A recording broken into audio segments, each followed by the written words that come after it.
Hi there, this is Saif Rizvi, and I'm proud to bring you my book. It's called 82 Beirut, and it's a story that's set in 1982, as you can guess by the title. I always wanted to write something about the 80s, the birth of electronic music like Kraftwerk, 1982 especially, with the Israeli-Lebanese war, with the KGB, Stasi, and punk rock movement was in full swing. And I somehow felt intrigued by the Israeli-Arab war, also, the Lebanese war. It's set in 1982. One of the reasons why I wrote the character's name as Gunter was probably subconsciously a homage to Gunter Grass, but I'm not going to say that it was 100% him. Storm, of course, that was a guy I met in South America, German, Bavarian guy, and became good friends. We went anaconda hunting. Not really shooting an anaconda, but, going to photograph an anaconda, but the Brazilians and Bolivians like to call it anaconda hunting. Storm and Gunter together and called Gunter Storm.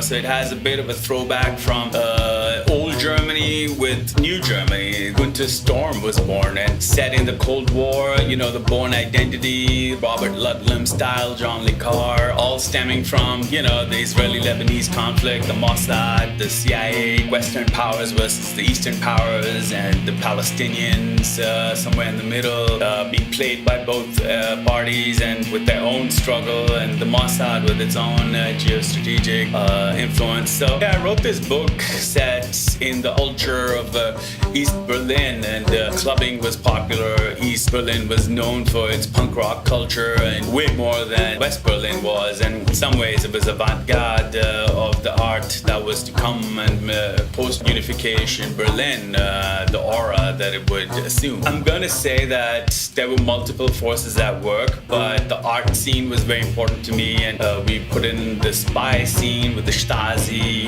the saw the movie Das Leben die Anderen, and that had a powerful influence on me. And I feel that the atmosphere of East Berlin, Alexanderplatz, and Rosa Luxemburg, where I personally stayed a few times, and so I built up the character Gunter Storm through how I saw Berlin, having studied German. So it gave me an insight to the German culture, and I was able to build up a German persona, which I wanted to be as authentic as possible.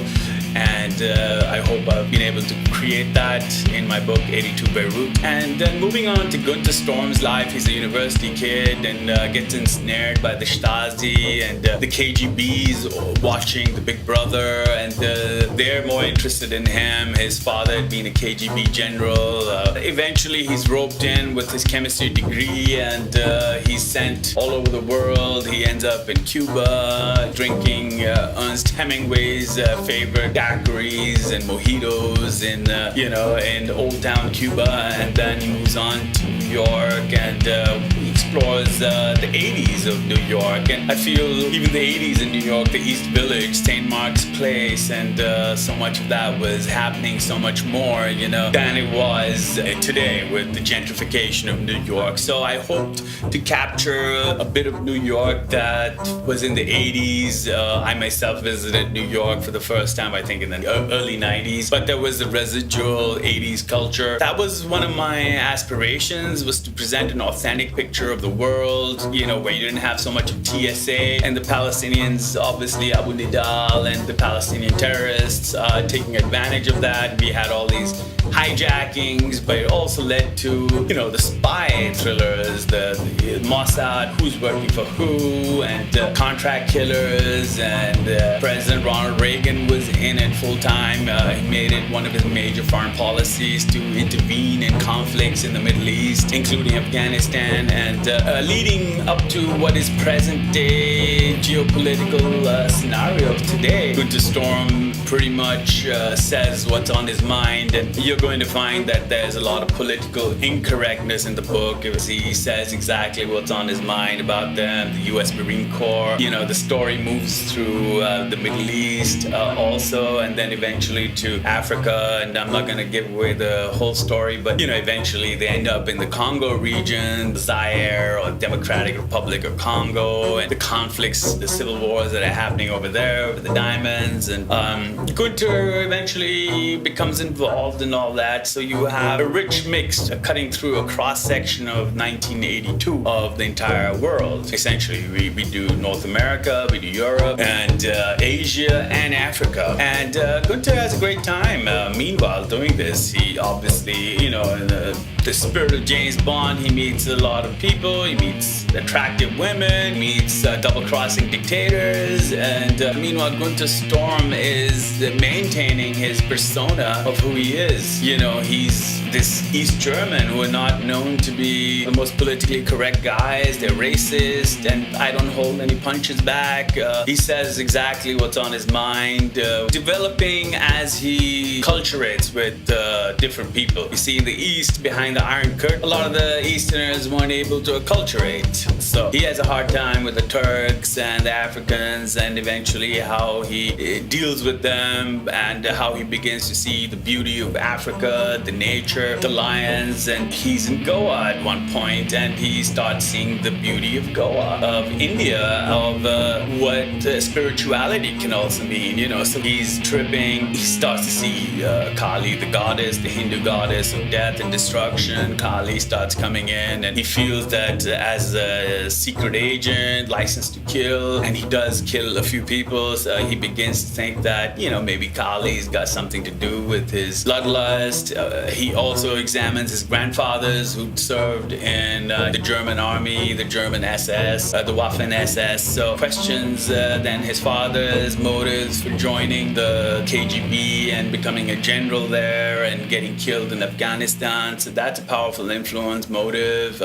He's also a little depressed. So you have the angry young man basically being sent around the world, exploited by the KGB, thrust into different areas, and he does gravitate towards the nightlife of all the regions, young as he is, and energetic, and the Germans love. Still has all that in him, and he's looking for techno, trance, industrial music, guitars, acid, and so I try to weave a book that encompasses all these points to make an entertaining read. I'm hoping that I'm able to accomplish this. The whole enthusiasm of music and the spy stories, the Cold War at its height, Ronald Reagan, all combined to make the 80s a very, very interesting place. And I try to put in as many details as I can with the German point of view of Gunter, but also building the picture around him, what Beirut was, what the Lebanese are, their culture and food, and their conflicts, the Christians, the Druze, the Phalange, the Palestinians, PLO, the Shiites. It was